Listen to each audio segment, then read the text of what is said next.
Faxineira queimou estátua de Nossa Senhora, mas um milagre surpreendeu a todos. Dizer isso em voz alta ainda soa absurdo na minha boca. Parece manchete de jornal, parece coisa que se conta na fila do mercado. É a minha verdade. Eu sou a Gabriela, a faxineira daquela escola pequena, e eu queimei uma imagem que muita gente tratava como se fosse parte da casa. Trabalhar ali era minha rotina como era o respirar. Varrer, passar pano, encher o balde, recolher o lanche esquecido. A escola fica num bairro que conhece os nomes de todos e guarda memórias em armários de madeira. Eu chego cedo, meu avental já tem o cheiro de desinfetante misturado com café frio. Conheço cada canto. A sala dos professores com o café sempre frio. A capela com 2 velas que nunca queimam até o fim. A caixa onde as mães deixam bilhetes pedindo ajuda. Eu fazia tudo aquilo com uma reparação íntima, porque limpar é, de certa forma, juntar pedaços soltos de vidas alheias. Naquela manhã, havia uma pequena imagem de Nossa Senhora sobre a mesa de artes. Era um brinquedo, uma lembrança de alguém, pintada às pressas por mãos de criança. A tinta gasta, as unhas de uma santa de plástico. Sempre pensei nela como algo frágil e, ao mesmo tempo, óbvia. Eu via a fé das pessoas como algo que acontecia ali, mas que não me pedia nada. Até que, naquele dia, me pediu. Eu estava cansada. Cansada de ouvir os mesmos pedidos de sempre, de carregar as mesmas caixas, de ver mães que não têm tempo, de ouvir professores que falavam da fé como se fosse um horário na agenda. Só que o cansaço era maior do que a rotina. Vinha misturado com distanciamento. Fazia anos que eu não entrava numa missa. Às vezes, quando o som do recreio acalmava, eu me pegava olhando a capela e sentindo um nó. Não era raiva, era uma mistura de esquecimento com aquela sensação de já ter sido ferida pela promessa de que tudo seria diferente. Foi assim que, numa tarde quente, quando a escola estava vazia e eu terminava de passar pano nas mesas, encontrei de frente para mim aquela imagem. Alguém a tinha deixado ali, esquecido na caixa de materiais de arte. Não era grande, cabia na palma da minha mão. Havia um rascunho de sorriso pintado em tom pastel e, por volta dela, migalhas de biscoito deixadas por algum aluno. Eu peguei a estátua sem pensar muito. Ficou na minha mão como se pesasse mais do que o plástico. Não sei explicar a mente quando se fecha. Parece que tudo vira automático e a vontade se apoia na mágoa. Lembrei de noites de chuva, de promessas não cumpridas, de palavras que feriram. Lembrei das pessoas que colocam a fé numa caixa e não lembram de abrir. E senti por um instante raiva aquele pedaço de plástico, como se queimá-lo apagasse também as lembranças que me apertavam. Fui até o armário, peguei o isqueiro que guardava por mania, sentei num degrau da sala de multimídia e acendi. A chama se esticou, azul e amarela, bonita num jeito perigoso. A estátua ficou no ar, entre o calor e a minha mão trêmula. A primeira faísca beijou o plástico. Um cheiro de químico subiu, perfumou a garganta, fez minha cabeça estremecer. O plástico começou a ceder, a superfície derretendo em fios brilhantes. O som foi um estalar que me ecoou como notícia ruim. A cor derreteu. Olhei para as mãos. O calor me subiu como se me lembrasse do que eu era capaz. E veio um alívio curto, afiado, aquele primeiro alívio da impulsividade, que logo se mostra traiçoeiro. Quando as cinzas caíram no degrau, eu senti um vazio debaixo do estômago. Era como se a fumaça tivesse levado também alguma coisa minha. A sala ficou com o cheiro da queima, um odor gorduroso, pesado, que grudou no pano que eu usava para limpar as mesas. Eu pensei em varrer as cinzas, em esconder as provas, mas havia algo dentro de mim que não me deixava. Não por culpa racional, mas por algo mais primitivo, o respeito que eu tinha por aquilo que os outros consideravam sagrado. Naquela noite não consegui dormir. Repetia a cena como um filme ruim, a chama, o estalo, a gnose de alívio e depois a culpa me cortando como vidro. Na cabeça ensaiava desculpas que ninguém aceitaria. Foi um gesto impensado, estava cansada, não pensei nas pessoas. Tudo parecia raso diante do que eu tinha feito. E a escola, nossa comunidade, era pequena demais para esconder um ato que se tornaria rumor em questão de horas. No dia seguinte, a história já corria. Primeiro chegaram os cochichos na porta do refeitório. Uma aluna me lançou um olhar que eu conhecia bem, mistura de surpresa e medo. Depois vieram os bilhetes escondidos em livros, um desenho com uma cruz rabiscada. A notícia se espalhou como fumaça que encontra vento.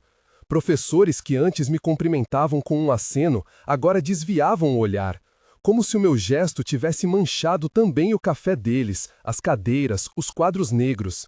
Dona Teresa, que estava na escola mais tempo do que eu me lembro de ter cabelo escuro, me abordou durante o intervalo.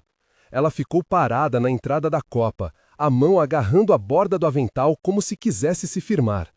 Gabriela, disse ela com a voz baixa, que sempre vinha mais de compaixão do que de julgamento. Ouvi dizer, é verdade? Eu não consegui dizer muito. Abri a boca, senti a saliva sair seca. Senti vergonha mesmo antes de ouvir qualquer palavra dela. Me encolhi, como se quisesse que o chão abrisse e me engolisse. Eu queimei, falei, a frase saindo quase um sussurro. Não sei porquê. Achei que ia aliviar alguma coisa. Ela passou a mão no braço, gesto que há anos salvava corações guardados na escola. Olhou-me com os olhos molhados, mas não acusadores. Minha filha, ela falou, acontece, mas as pessoas se magoam. Tem menino que segura isso como se fosse um dia mau. Tem mãe que veio aqui para agradecer por uma vela acesa. Não é só um pedaço de plástico, sabe? Aquelas palavras me abriram uma ferida nova. Não tinha pensado nisso, nas pessoas que depositam ali suas pequenas petições. Não tinha pensado no gesto como memória. Para mim foi algo impulsivo. Para outros, era um sinalzinho que carregava esperança. Fiquei sem resposta. Dona Teresa me ofereceu um copo de água. Eu tomei e senti o gosto metálico do remorso. Logo depois, começaram a pipocar bilhetes. Um, escrito com letra miúda. Por favor, devolva o que tirou. Outro, com desenhos de vela. Um garoto deixou um recado simples. Ela era minha avó. Palavras que apertaram o peito. Me vi pensando em todas as mãos que, por anos, tinham passado pelas velas e deixado promessas, pedidos. A imagem de Nossa Senhora era um nó onde as histórias se encontravam, e eu tinha cortado esse nó. Com o rumor, vieram os olhares das crianças. Lucas, um menino de olhos claros que me entregava sempre que podia desenhos rabiscados, me evitou no recreio. Ele devia ter uns 8 anos. Tinha um jeito meigo de se aproximar e se retrair. Uma vez eu encontrei um desenho dele no lixo, um assunto de família que não coube em outro lugar. Aquele dia, vi um papel dobrado no seu estojo, um desenho da santa com um sol ao lado. Ele me viu e rapidamente encostou o estojo no próprio peito, como se protegesse algo que não sabia como dizer. Quando nossos olhares se cruzaram, ele me lançou um sorriso tímido, e eu senti uma pontada de dor, como se meu gesto tivesse ferido também aquela confiança infantil. Os boatos alcançaram a capela, e as velas que costumavam queimar com calma passaram a ficar protegidas por mãos cuidadosas. Alguém colocou um pequeno cartaz pedindo respeito. O padre percebeu que algo acontecera mesmo antes de ouvir os detalhes, porque quando ele me chamou para conversar, já havia um silêncio pesado no ar. Eu não queria ir, por vergonha, por medo do sermão, mas havia um chamado que vinha do fundo, um incômodo que dizia, você precisa olhar para isso. E no fundo, eu já sabia que não poderia ficar com isso apenas guardado. A confissão é um lugar de portas baixas. Entrei na capela com passos miúdos e o som dos meus sapatos soando alto demais no piso. O padre me esperava com a paciência que só quem vive com muitas confissões entende. Ele não me lançou olhares de pedra, me saiu ao encontro com uma voz firme, mas gentil. Gabriela, disse ele, sente-se. O que aconteceu? Contar foi doloroso, menor do que as palavras. Queimei a imagem. Saíram notas curtas, um relato simples como uma contabilidade de erro.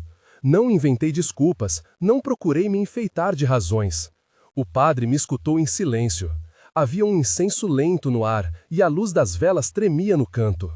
Quando terminei, a confissão me pareceu um espelho sem volta.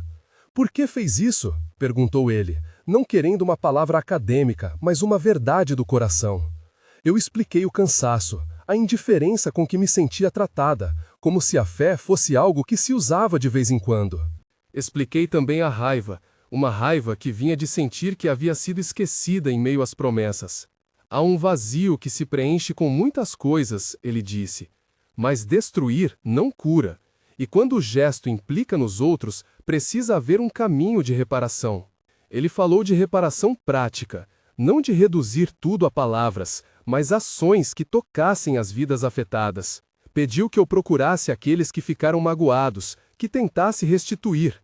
Não falou em penitência imensurável, falou em obra, voltada para as pessoas, para as famílias, para as crianças que depositavam suas esperanças naquilo. Às vezes, disse ele com cuidado, o que mais nos ensina não é a confissão em si, mas a mudança de rumo que vem depois. Pode começar pequeno, acender uma vela, pedir desculpas, ajudar com o almoço de alguém, ouvir um pai que precisa.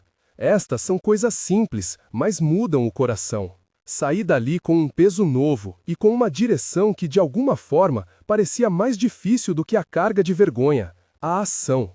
Ele me pediu para encontrar maneiras concretas de reparar, não para fingir que nada aconteceu, mas para transformar o erro em cuidado. Quando voltei ao trabalho naquela tarde, encontrei outro bilhete, desta vez dentro da minha vassoura, escondido como se fosse um segredo depositado à mão. Senti cheiro de fumaça ontem à tarde. Achei que era só papel. Espero que não tenha sido intencional. Não tinha assinatura, só a delicadeza do aviso. O rumor alimentou conversas. Algumas pessoas me olhavam com compaixão, outras com certa distância.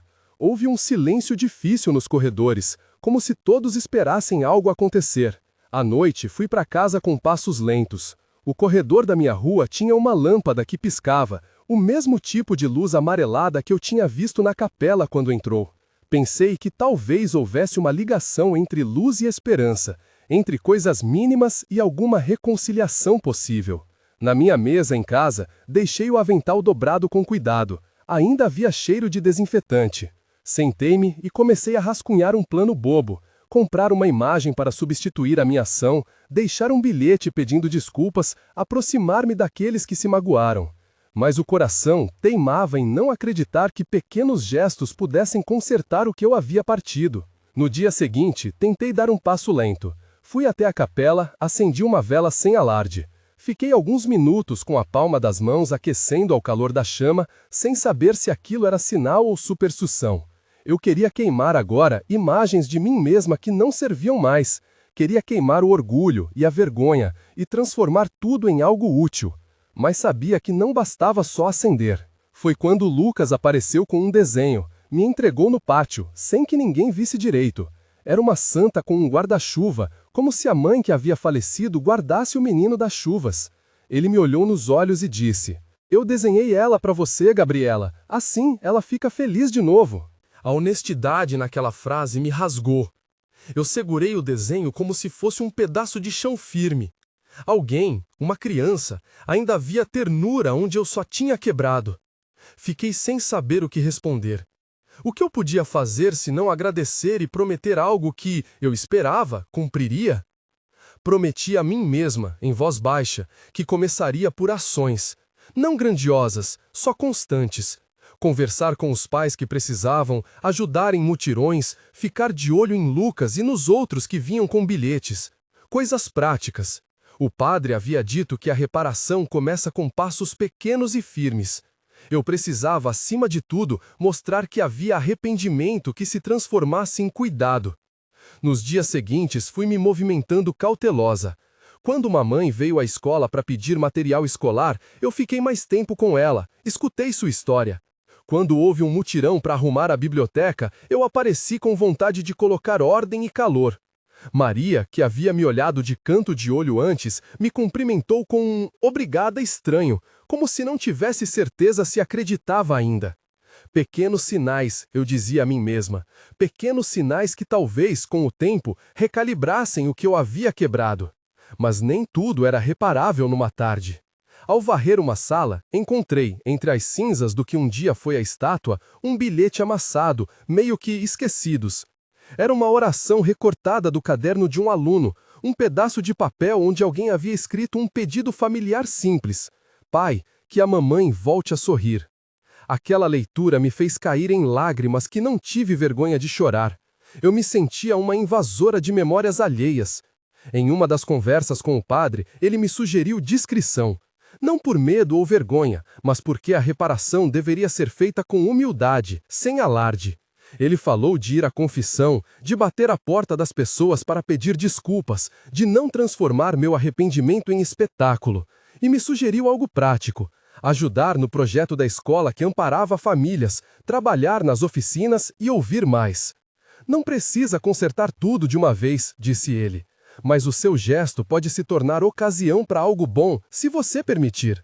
As palavras tiveram sabor de bálsamo e de desafio. Como transformar o erro em serviço? Como tirar do meu impulso destrutivo força para algo que gerasse vida? Eu me sentia frágil diante da pergunta, mas com um fio de esperança que não estava ali antes. Enquanto isso, os olhares na escola começaram a mudar de registro, aos poucos. Alguns me evitavam, outros novamente sorriam.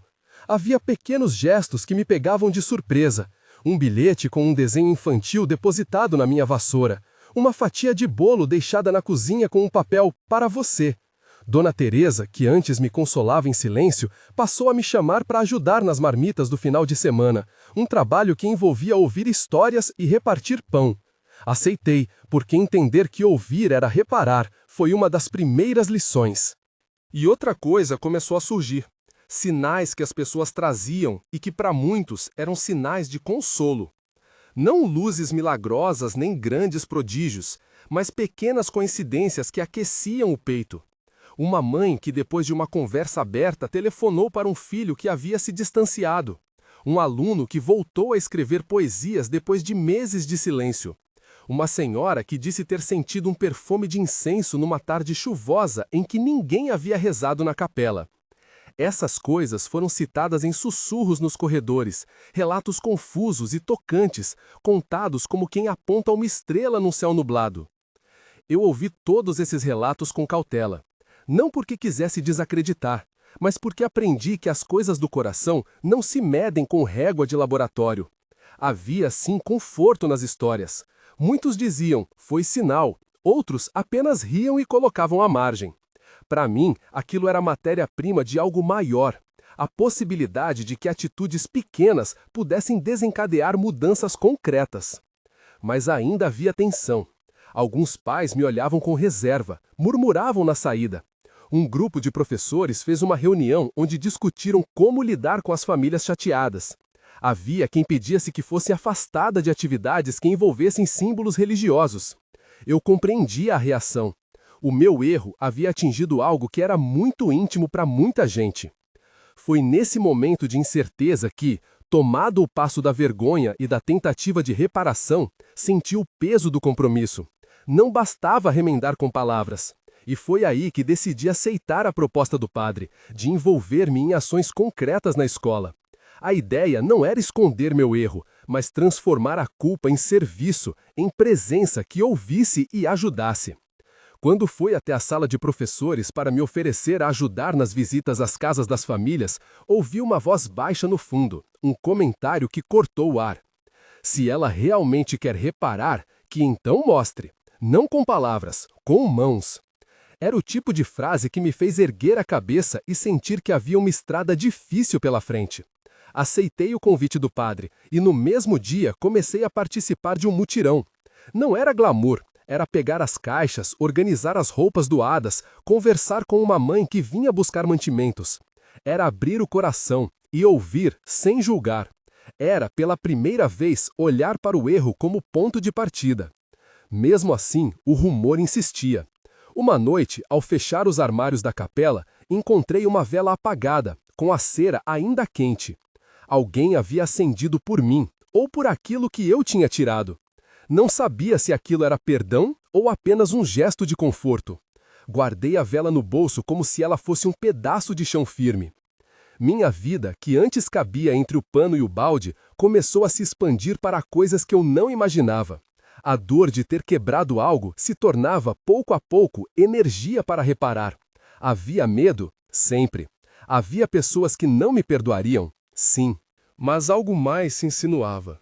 A chance de que, mesmo pelo erro, pudesse nascer algo que servisse aos outros.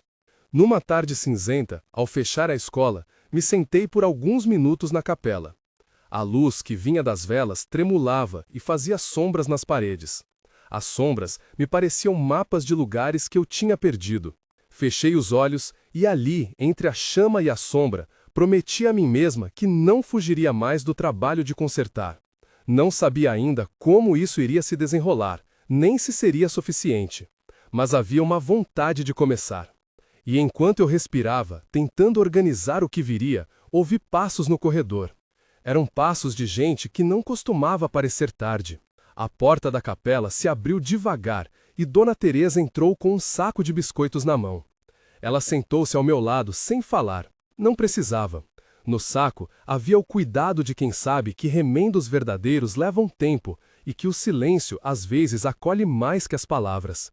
Vamos ver no que dá, ela sussurrou, como quem plantasse uma semente no cimento. É começando que a gente sabe se vai brotar. As palavras dela ficaram penduradas no ar. Eu peguei um biscoito, senti o açúcar doce normal me lembrar de coisas simples, que perdão, quando vem, costuma ter gosto de pão compartilhado. E foi ali que a tensão, que até então me consumia, ganhou uma direção. Não seria simples, não seria rápido. Havia, porém, um caminho possível. Na manhã seguinte, quando abri a porta da sala de artes, encontrei novamente um desenho, preso à parede com fita crepe. Era de Lucas. A santa estava de novo, com um sol e um guarda-chuva. Alguém, talvez sem saber, começou a refazer aquilo que eu tinha destruído. Um gesto pequeno, quase íntimo. Uma tentativa singela de dizer que algumas coisas, mesmo quebradas, pedem para serem costuradas. Eu olhei para aquele desenho e senti uma mistura de vergonha e gratidão, medo e alento. A história que se seguia não seria sobre um milagre repentino que consertasse tudo. Seria sobre uma série de pequenos atos, de encontros e de esforços silentes. Mas algo me dizia que se eu não desse os passos, eu passaria a vida inteira ouvindo o eco da chama que acendi. Se eu aceitasse, talvez um fio novo se entrelaçasse às tramas antigas. Foi com essa sensação que comecei a tomar decisões mais práticas. Ir mais às reuniões de pais, me oferecer para as oficinas, ficar mais atenta às crianças que chegavam sozinhas. Cada atitude era um tijolo minúsculo na tentativa de reconstrução. Não prometia milagres, prometia trabalho, prometia atenção. E por falar em promessas, naquela semana o padre me falou de organizar uma vigília simples, para que a comunidade se encontrasse e pudesse conversar, sem pressa. Não disse que a vigília seria palco de algo extraordinário. Disse apenas que era um espaço para acolhimento. A ideia me deu medo e respeito. Era expor a ferida. Era permitir que aqueles que sentiam perda dissessem o que tinha doído. Era, em suma, colocar o erro à vista para ver o que o tempo faria. Dentro de mim, algo se remexeu. Queria me preparar, repassar as palavras e as ações. E mais que nada, queria que as pessoas vissem que eu não vim ali para me justificar, mas para ouvir e ajudar. Não sabia como seria recebido. Havia quem achasse que era teatro. Havia quem dissesse que era tarde demais. Mas havia também aqueles que depositavam pequenas esperanças, como o desenho de Lucas. Naquele momento, a história ainda não tinha virado aquilo que muitos, mais tarde, chamariam de milagre. Havia dor, havia vergonha, havia lenta costura da reparação. E havia sinais, pequenos e contingentes, que outros poderiam chamar do que quisessem. Consolo, coincidência, graça.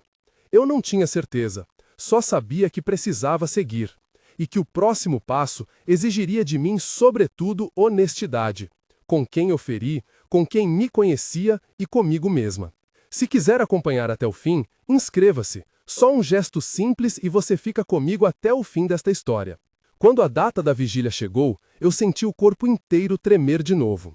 Era como voltar ao mesmo degrau onde deixei as cinzas, só que agora o degrau estava cheio de gente. A capela, que eu sempre limpava com cuidado sem imaginar que um dia seria palco de tanto, ficou pequena para quem queria entrar. Havia mães com olhares cansados, adolescentes que vinham por curiosidade, professores com a mão na testa e algumas crianças que, ao invés de correr, andavam devagar, como quem não queria quebrar o silêncio. Preparei as coisas com a mão leve, como se tivesse medo de atrapalhar. Dona Teresa me colocou sem que eu pedisse um avental limpo e um sorriso que parecia mais uma oração. O padre ficou ao fundo, conversando baixo com quem precisava falar antes do momento. Eu fiquei encarregada de acender as velas. O trabalho que eu fazia mecânico tantas vezes agora parecia uma tarefa sagrada. Peguei o isqueiro e a chama me trouxe lembranças. A mesma chama que eu pegara naquela tarde, só que agora o fogo era para acender, não para destruir. A noite tinha um cheiro de chuva que ainda não vinha. A luz das velas fazia sombras compridas nas paredes de pedra. A capela enchia-se de respirações que pareciam uma só. Alguém tocou um violão lá atrás, notas simples, uma canção que todos meio que conheciam. Havia um coro tímido, vozes vacilantes que, no entanto, se juntavam. Eu me sentei num banco lá atrás, perto da porta, olhando os rostos. Percebi Lucas ali, mais perto do altar do que o costume. Segurava o desenho da santa com o guarda-chuva, como se fosse um passaporte. Vi também Pedro, um ex-aluno que há anos não vinha, a cara cansada, mas de olhos que tinham outra cor. Ele me lançou um olhar que misturava surpresa e algo como gratidão. O padre falou pouco, pediu calma, pediu ouvir. Falou de escuta, de reparação e da importância de fazer ao invés de pronunciar. Lembrou que nem toda dor precisa de explicação imediata. Algumas precisam de espaço para respirar. Pediu que cada um, se quisesse, contasse o que sentiu, o que perdeu, o que esperava. Não foi uma sessão de julgamento. Foi mais uma cama de costura onde cada fio se mostrava, às vezes tremendo. As pessoas começaram a falar. Uma mãe contou que naquela manhã encontrou o filho chorando com um recado antigo do trabalho de escola. Outra senhora contou que, ao passar pela capela no dia anterior, sentiram um aroma que, segundo ela, lembrava incenso, mesmo tendo certeza de que ninguém havia rezado. Um professor disse que, após a confusão, sua esposa voltara a falar do batismo do filho. Pedro, com a voz baixa, contou que sua mãe, depois de anos de briga, havia aceitado reatar o contato com ele naquela semana. Cada fala caía no ar como uma moeda num cofrinho, pequena, simples, com um valor enorme ao som do tilintar. Quando foi minha vez de falar, as palavras saíram pesadas. Disse do meu gesto, do isqueiro, da chama, da fumaça e do que descobri depois, que um pedaço de plástico pode carregar pedido de oração de gente que há muito não tem outro lugar. Não fiz discurso, apenas falei como quem conta a própria ferida. Pedi desculpas de forma simples, sem adornos. Pedi perdão. Não esperava aplausos, esperei só uma palavra, ou um olhar que dissesse entendemos. Houve silêncio. Depois, alguém na última fila bateu palmas baixinho. Não era celebração, era reconhecimento de que algo difícil havia sido dito. O padre me abraçou. Dona Teresa chorou e deu-lhe aquele jeitinho de mãe que cura com a mão no cabelo. Lucas me entregou o desenho e disse baixinho: agora ficou bonito assim. Eu segurei a folha com tanto cuidado como se segurasse alguma coisa que finalmente valeria a pena proteger. A vigília não foi no espetáculo. Não houve luzes que desceram do céu, nem trovões que dissolveram o passado. Mas, naquela noite, aconteceram encontros. Uma mãe falou com o filho que há meses evitava e, por fim, abraçou-o no corredor em frente à capela. Pedro contou sua história de perda e reencontro, e uma mulher que estava na vigília foi até ele e ofereceu algum contato de trabalho. Um senhor confessou que guardava mágoas da própria infância, e ao falar, seus ombros caíram, leves pela primeira vez em muitos anos. Ouvi histórias de pessoas que, depois de ouvir outros relatos, decidiram procurar ajuda, marcar consulta, reatar laços. Muitos saíram dizendo que sentiam paz. Outros disseram ter visto um brilho diferente na vela. Uma senhora relatou ter sentido perfume de incenso em uma esquina da praça quando não havia ninguém acendendo. Para uns, aquilo era sinal, para outros, coincidência. Eu não sou cientista e não preciso que me provem nada. O que ficou foi a sensação de que algo havia mudado de lugar. O orgulho que eu tinha começou a se transformar em trabalho, e o trabalho em afeto. Nos dias que se seguiram, as pequenas mudanças ganharam corpo. O padre, que sempre teve mão prática, propôs que eu participasse de um projeto de apoio às famílias, coordenado pela escola e por voluntários da comunidade. A ideia era simples: encontros semanais para conversas, ajuda com matérias, oficinas de costura, leitura e reforço escolar. Eu aceitei sem alarde. Era justamente o que o padre me pedira: transformar erro em serviço. No primeiro encontro, eu fui a última a chegar. Montei as cadeiras, passei pano nas mesas, cortei bolos deixados por alguém. Sentei e ouvi. Dias antes, eu pensava que dedicar horas à escuta seria um castigo. Descobri que era remédio. Uma mãe que vinha sempre tensa abriu o coração. Contava que sem emprego mal aguentava a solidão.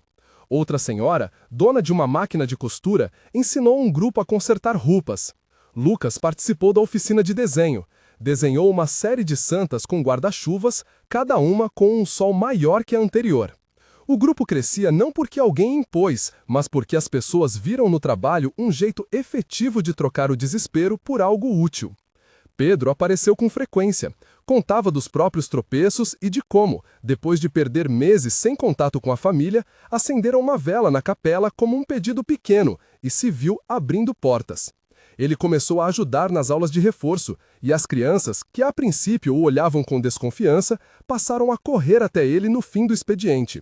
Vê-lo ali, de braços abertos para quem precisava, foi um dos sinais mais claros de que o episódio, por mais doloroso que fosse, estava se tornando ocasião de reconciliação.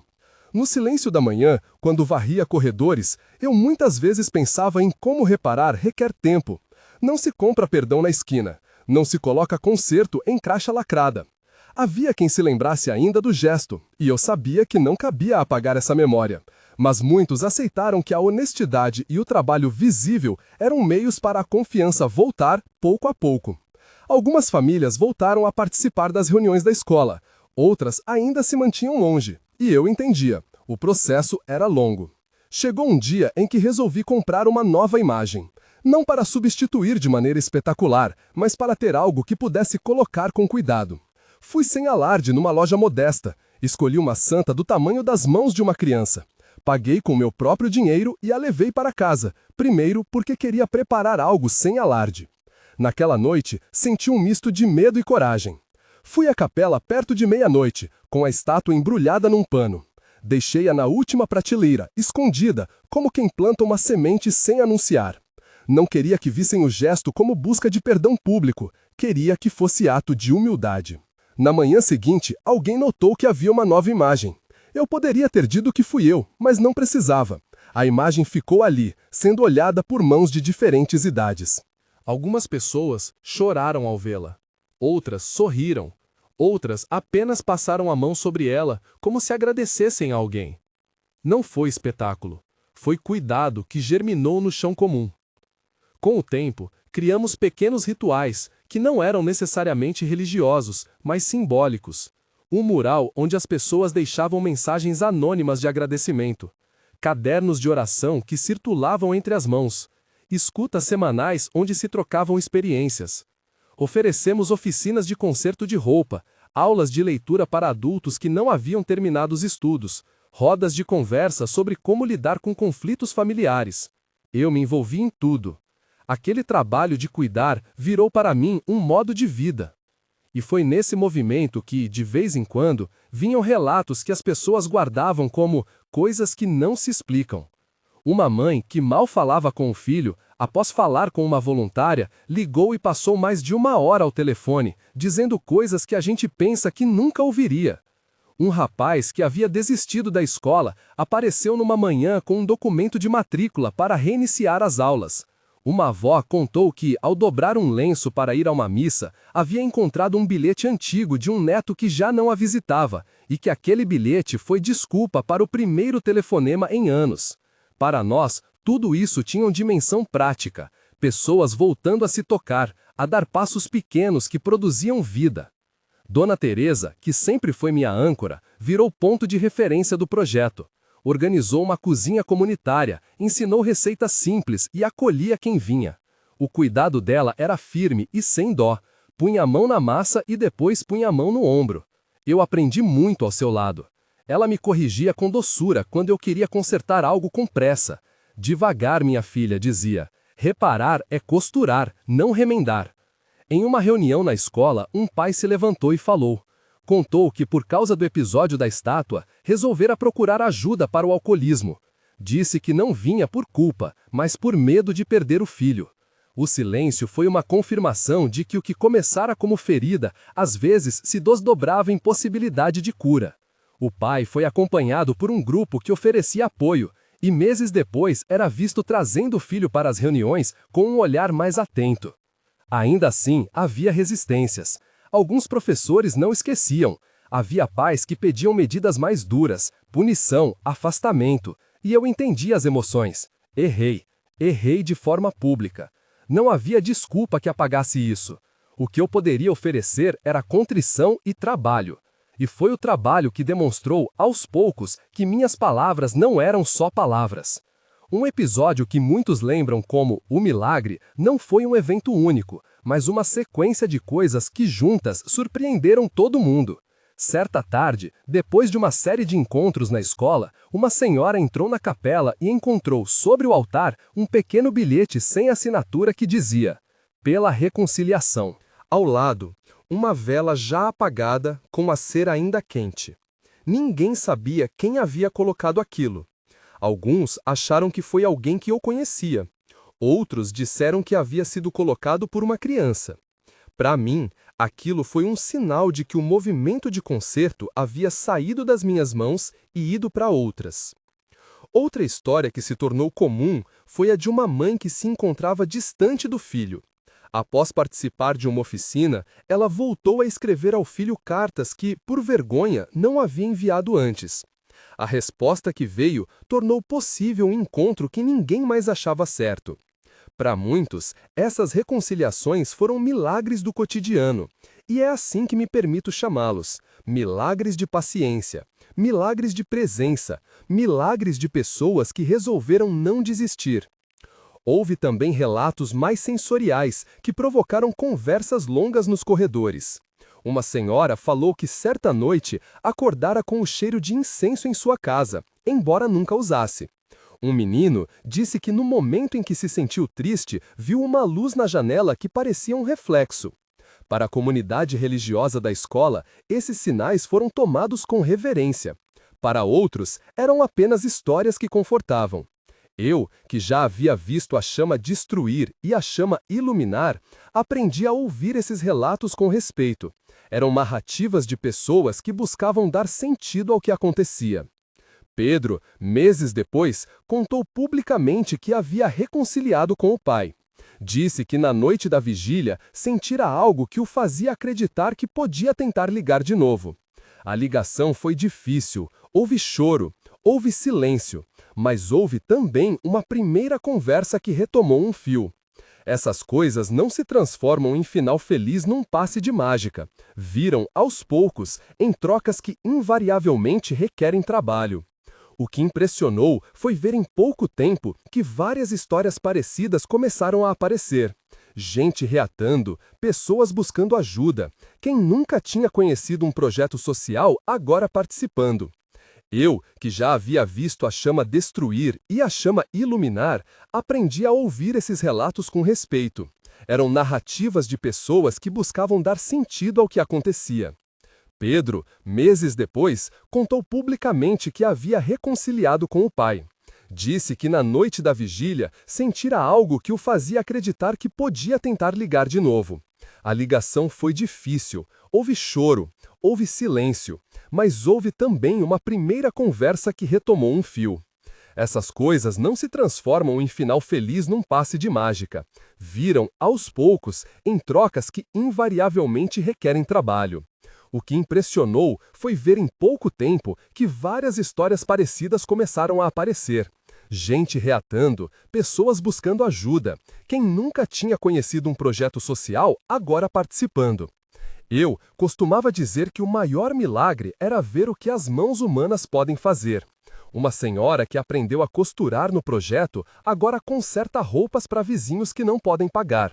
Um jovem que encontrou trabalho ajudando nas oficinas voltou a acreditar em si mesmo. Gente que vinha por necessidade ficou por amizade. Para mim, aquilo era mais forte que qualquer estrondo divino.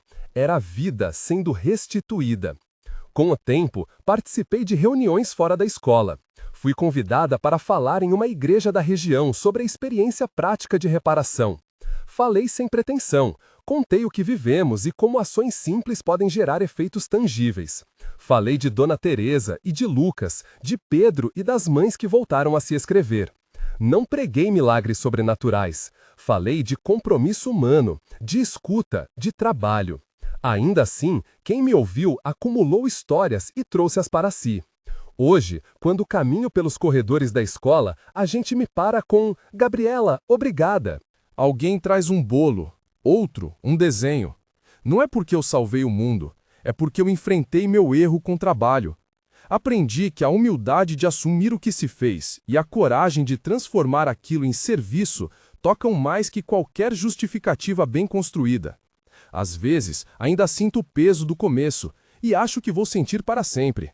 Mas esse peso, que poderia me esmagar, foi se transformando em impulso para fazer o bem. Uma mãe me contou dias atrás que levou o filho ao médico e, pela primeira vez em muito tempo, encontrou forças para manter a calma diante de uma notícia ruim. Disse que algo naquele ambiente, nas conversas, nas oficinas, no cuidado, tinha mudado seu modo de ser com a família. Isso para mim foi uma forma poderosa de reparação. Ver que o que eu quebrei, de alguma maneira, inspirou quem sofreu a não repetir o gesto do abandono. No entanto, preciso dizer com sinceridade, ainda há quem não tenha perdoado. Algumas portas continuam fechadas. Isso faz parte do processo. O perdão não é automático. Às vezes a vida pede tempo. A reparação não é uma corrida, é um caminhar, que por vezes se dá em círculos e depois avança. O padre sempre me lembrava de uma coisa que me conforta. Você plantou sementes. Não cabe a nós controlar se vão brotar na hora certa. Essas palavras me ajudavam a não desesperar. O que eu podia fazer era seguir plantando. E plantar era para mim estar presente, escutar, consertar, ensinar, pegar a vassoura e varrer mais uma vez, com o cuidado de quem aprende a não quebrar aquilo que não lhe pertence. Hoje, quando alguém me pergunta se foi milagre, eu respondo com a mesma humildade com que vivi aquilo. Não posso provar. O que sei é que depois do meu erro, muita coisa mudou. Pessoas se aproximaram, projetos começaram, reatamentos aconteceram. Muitos disseram que sentiram consolo de formas que não sabiam explicar. Para nós, foi um milagre do jeito que a vida às vezes é milagrosa. Por meios lentos, por gestos pequenos, por encontros que devolvem esperança. Se eu pudesse dizer uma coisa no fim dessa história, diria que a responsabilidade de quem erra é maior que a vergonha que se carrega. Reparar não é apagar, é transformar. Às vezes, a gente queima o que não deveria e precisa depois aprender a costurar.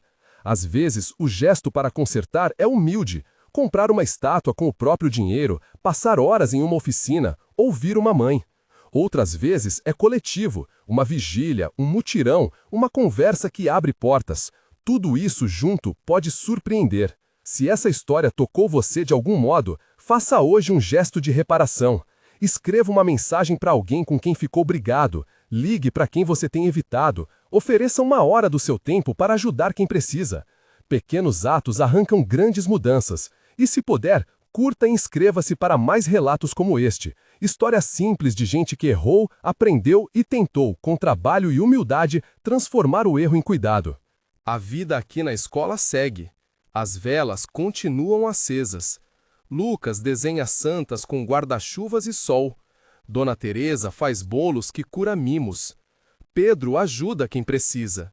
E eu, a faxineira que queimou uma estátua, continuo varrendo. Mas agora varro também histórias que precisam ser ouvidas. É assim que se dá a reparação, não com manchetes, mas com presença. Não com luzes milagrosas, mas com as luzes de velas que a gente acende e que, pouco a pouco, aquecem corredores e corações.